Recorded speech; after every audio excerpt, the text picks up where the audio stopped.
Okay, so we're back in the derelict house again. That's, there was a big wardrobe here. It's what it is. I'm doing it up, it'll be fine. So that's where we are, we're in here again, and I just wanted to say thank you to everyone who's watched the first in these videos, and all your comments sort of on Twitter and on YouTube, and sort of personally as well. It really means a lot to me, and I appreciate you all watching. Thank you very much for that. I'm going to keep these videos fairly relaxed because it's probably the only way that I'll be able to put it into any sort of cohesive, thing for you, to be fair. So that's what I'm going to do.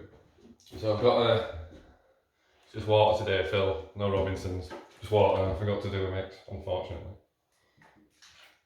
So I've got a full thing of water. So, water, however you want. Anyway. Right, so let's talk about the next part of this then. So, where did I leave off yesterday? Right Young Things, meeting Tim Vigan, and the prospect of all, the management thing. So let's pick up from that night really in the aftermath. So obviously winning it was exciting enough, at 16 or whatever. We didn't think we'd win it. We didn't think we would, but we did, and that was exciting enough. But obviously that was nothing sort of compared to what was coming really, especially when Tim spoke to us afterwards and the sort of things he was saying. Mainly the look on his face more than anything. The look on his face told us everything we needed to know, even at that early age. Obviously being as young as we were and all those sorts of things, and everyone was a little bit, what's the word? Cynical, I suppose. Everyone was a little bit cynical about what it actually meant, all the things that Tim was saying, what it meant for us, what it meant for the band, all those sorts of things. So, although it was hugely exciting for us and our parents and everyone involved, it was a really exciting development, especially as I said in the last video, and I haven't confirmed it, but I'm sure it'll have only been 8, 9, maybe 10 months after we literally had our first practice that we were on that stage at the Town and Country in the final and Tim was watching us. It wasn't very long at all. So because of that as well, that also made us a little bit like, well, what's going on here? But you can only take each day as it comes in any scenario, especially a scenario like that where it's, it's just totally unknown. Because Tim, at the time, I think he'd have only been 10 years older than us, I think. Not much more, but, he looked quite young with Tim. And, as I say, there was a little bit of, who is this guy? Do you know what I mean? Who is this guy? So, anyway. So, again, it's difficult to pinpoint exactly what happened, but basically what happened was, the week after the final, I think, so we spoke to Tim afterwards, and I think we all maybe expected that might be that, and we might not hear again. But very quickly after, Tim was in touch with us, not only us, our parents, because obviously we were very young. So Tim, as I say, was in touch with our parents. He was ringing our parents, talking to them, talking to us, and he explained to us effectively that he was part of a management company called Coalition Management, and I suppose I won't get into that too much anyway, but the head of that company, the man who was Coalition, who was in charge of it all, was a man by the name of Rob Partridge, who is incredibly special to us all, and incredibly special to Tim, and everyone that ever knew him, I'm sure. And he founded, I think it was a PR company originally. I think Rob Partridge was, effectively like a PR guru, and he was involved with Island Records, and he had a lot to do with people like Bob Marley and Tom Waits and all sorts of things. Just an absolute legend in the music industry, Rob Partridge, an absolute legend.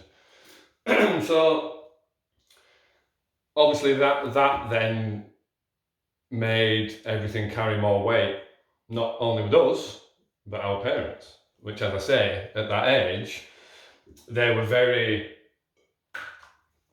very cautious about what we were getting into at that age. So again, I can't remember which way around this happened. I think first of all, what happened was very soon after, Tim came up from London with one of his friends to come and watch us practice at Kippax Church Hall, which is where we used to practice. So Tim came up and watched us practice, sort of maybe, I don't know, to confirm what he felt about this. I don't know. But anyway, that was another brilliant meeting. Parents were there again. But then after that,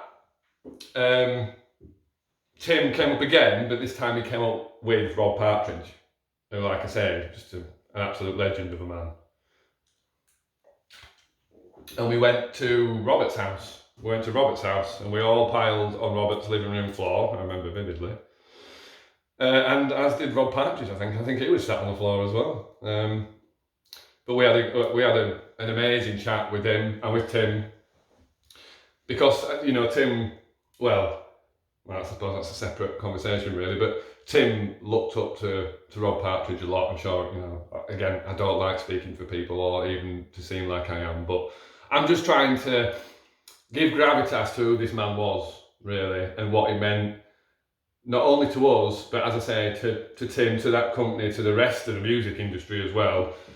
So that was a pivotal moment when Rob came up with Rob Partridge, and we sat in Rob Partridge's house, with the parents as well, everyone listening to Rob Partridge and what he was saying. And it was an incredibly exciting time, really. But again, it's one thing to have this man, regardless of how much weight he carries, or Tim as well, both these men telling us their plan and their vision for what we could be. It's one thing to hear that, but you still, at 16, and as I say, our parents, you still all sat around sort of thinking, what? Do you know what I mean? It all just sounds too good to be true, I suppose. And that was good though, I think, because, so obviously, as I keep saying, we were 16, and they never, so Coalition, Tim, Rob Partridge, the whole team, they never intended for us to be instantly out the next week, doing stuff. That's not what they wanted. And this was quite difficult as well. It was good in retrospect, but it was quite difficult for us. So what they basically said was, what we want you to do is we want you to, I was doing my A-levels and things, well, obviously not at 16, but I was just going into A-levels. Probably will have been 17, 18, something like that, I can't remember. But they basically said, look, you need to finish your A-levels, and everyone else needs to do what they're doing, and you need to develop as a band. So while you're still at school, what we want you to do is, obviously as you're already doing, but play as much as you can, write as many ideas, as many songs as you can, and then periodically, over months and months, we'll start to look at recording some of these ideas properly and, getting other people involved, and we'll slowly start the ball rolling of what will eventually become your career, effectively. So, I suppose you can imagine, really, being 16 and having these people telling you this amazing stuff that sounds too good to be true, to then be told you need to wait 2 years to actually start the operation. It was, well, as I say, at the time it was difficult because, especially like me, with who I am, I just get so excited about stuff and just want to get involved. So, what followed was effectively 2 years of us, as I say, finishing school, doing all the things that we were doing, while playing as much as we could. So that's what we did. So we effectively signed, we agreed, signed to the management company, and then went back to, I say to normal life. The ball had started rolling really in all our minds, especially, again, I can only talk for myself ever, but that's all anyone can do. So what followed for me personally was 2 years of dreaming. Do you know what I mean? Literally 2 years of dreaming about what might happen, you know, if any of this was going to come true. Because I imagine, I guess it's probably like being a very young footballer, a lot younger than 16. You know, footballers are picked up at silly ages now, 7, 8, and in academies until the 12, 13, and then maybe get dropped if they haven't quite made it. So that was going through our mind in the sense, well, it's 2 years until we're going to be, you know, this thing. But, you know, a lot can happen in 2 years. A lot can go wrong. A lot can change. But luckily, it didn't. And so yeah, for me personally, anyway, as I say, it was an amazing, magical time.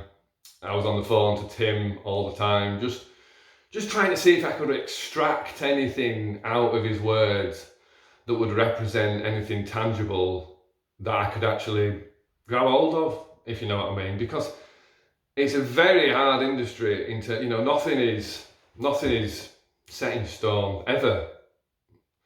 Nothing's that, and you know, that's an entirely different video of the industry. We'll get onto that at some point.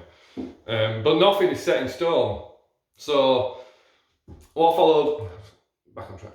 So yeah, right. So we did that. So we had 2 years of, I can't remember how many times a week, but you know, practicing at the church hall and things and the pub.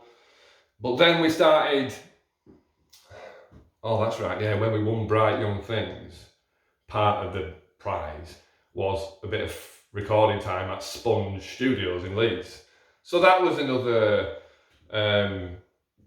sort of chapter in our development and the songs we were writing, the stuff we did at Sponge, because obviously we've been in the church hall and above a pub. It don't matter where you are. It don't matter. It really don't. But I don't know. There was something a little bit more professional, I suppose, about being in Sponge, proper rooms, you know, soundproofing, whatever.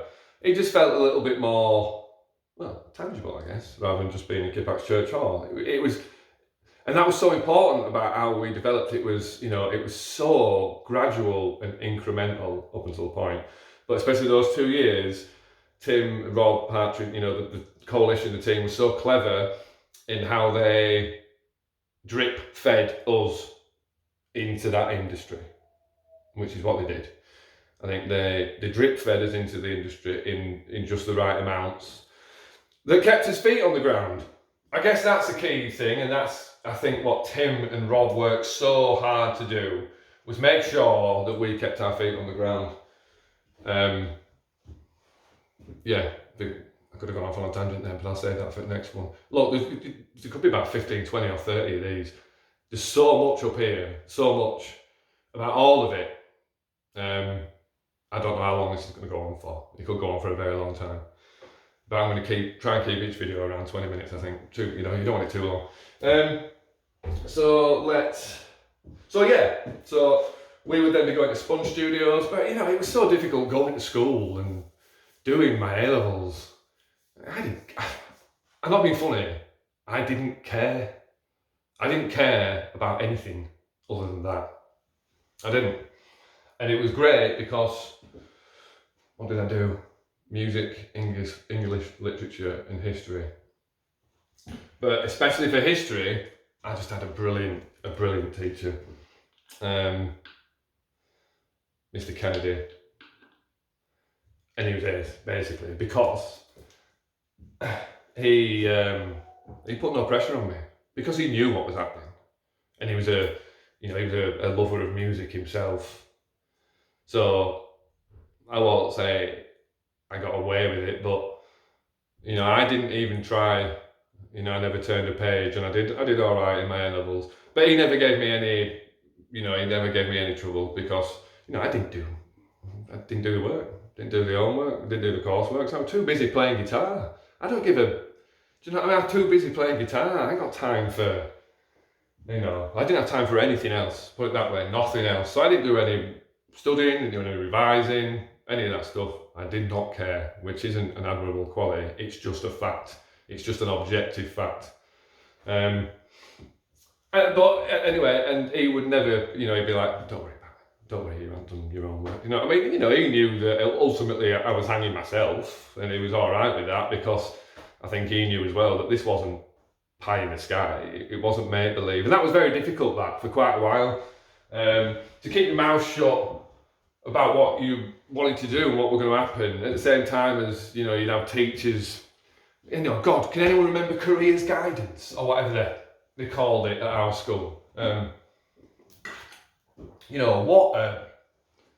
Just hilarious, just absolutely hilarious, that sort of thing. What a waste of time. But anyway, I remember sitting there in, what was it, careers guidance? I can't remember what they call it.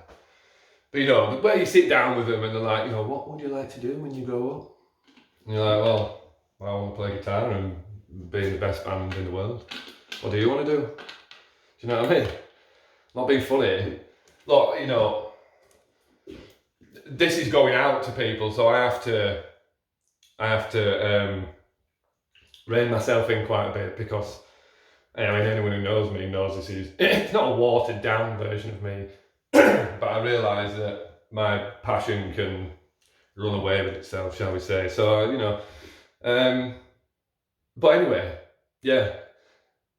Well, I suppose that's just indicative of where my mind was as well. I was literally sat there just I was too respectful. That was my problem at that age. I was brought up too well, and I was too respectful to those people, when really what I wanted to say was very different to what came out of my mouth.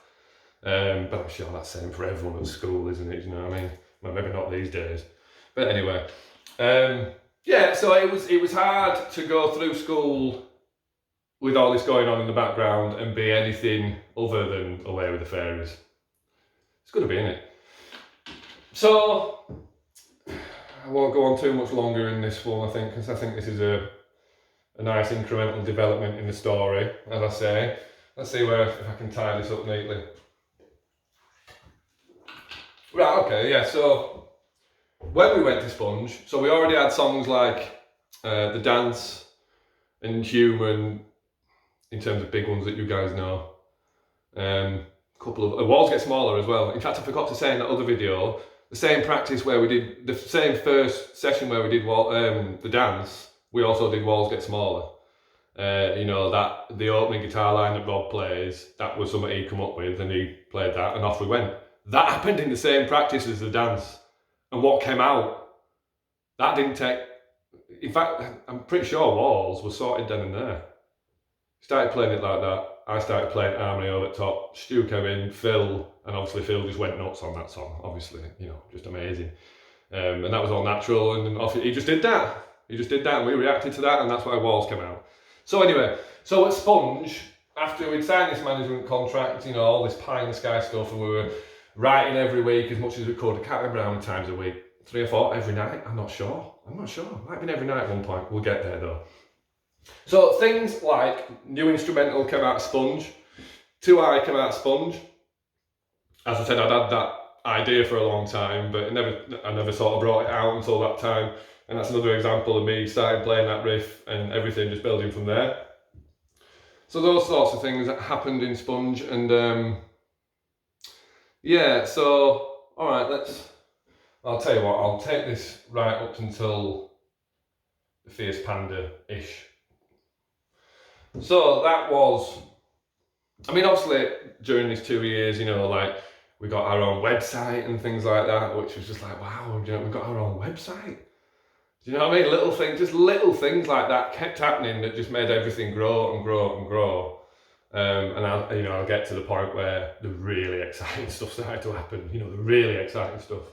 Because at the moment we're still just dreaming here. Right, so yeah.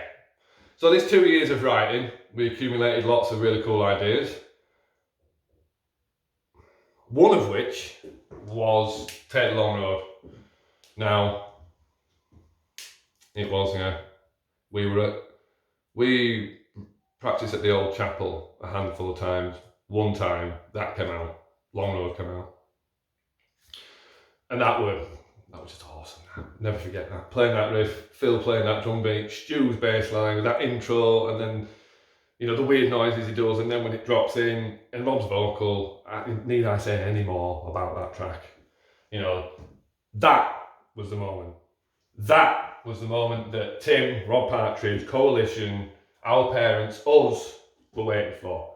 That's what they wanted to happen.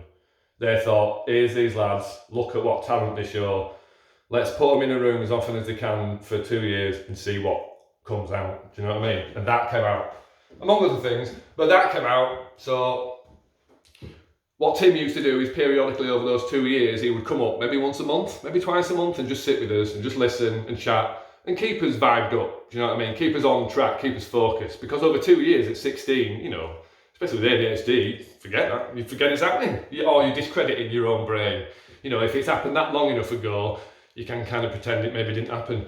But so he kept in touch with us, kept coming up, kept listening to what we'd done. And then one time he came up and we'd done Long Road and his head fell off. Do you know what I mean? It did. And I think that was the moment where Tim thought, right, this is the start. This is the start, this track, you know. So that's what happened. So we came up with that track. Tim got really excited, wanted to get us in the studio, got us in the Soundworks studio with Will Jackson, who we owe a lot to Will Jackson actually. And Will Jackson, and we recorded the Fierce Panda Take the Long Road with Will Jackson, and it was released on limited copies, and we got our first play on Steveland Mac, you know, because at that point what we used to do we used to go down to Checkers in Ledsham I can't remember, Stu knows, which is a pub, and we go down there and we talk, and I've got tons of funny stories about that, tons, one that you'll absolutely love. But anyway, we go down to Checkers and we talk about things, the band, you know. And one night when we were driving back in Stu's Jeep that he'd borrowed from his boss, it was when Steve Lamacq was playing Long Road for the first time. So obviously we got in the car and drove back and cranked it up, and you know, that was a really surreal moment, that, for the four of us, you know, all together in that Jeep. You know, don't worry, I'm not going to get upset again. I might do at some point, better than not right now. I'm just saying, you know, it was a brilliant moment. Just so exciting to share that with everyone else. Yeah, so I think that's about it for this one. As I say, I'm kind of compartmentalising all this in my head to try and give it to you, basically. You know, I've got no problem with that. Absolutely no problem with that. I really enjoy what's happening. That's all I can say. I really enjoy what's happening, and I've got a lot of memories, a lot to say, and I can remember most things better than most people, just for whatever reasons. How my brain works, I don't know. So anyway, the point being, I'll leave it there on recording Long Road, releasing Long Road, and hearing Long Road on the radio. That's a good place to leave it. Okay, so yeah, thank you for watching again, and I hope that you're still getting something out of this, because whatever you are, I'll continue to do it. Same with the riff tutorials and things, and whatever else I can sort of think of doing, to be honest. But as I say, thank you very much for watching. I really do appreciate it, and I'll do the next installment soon. Thank you.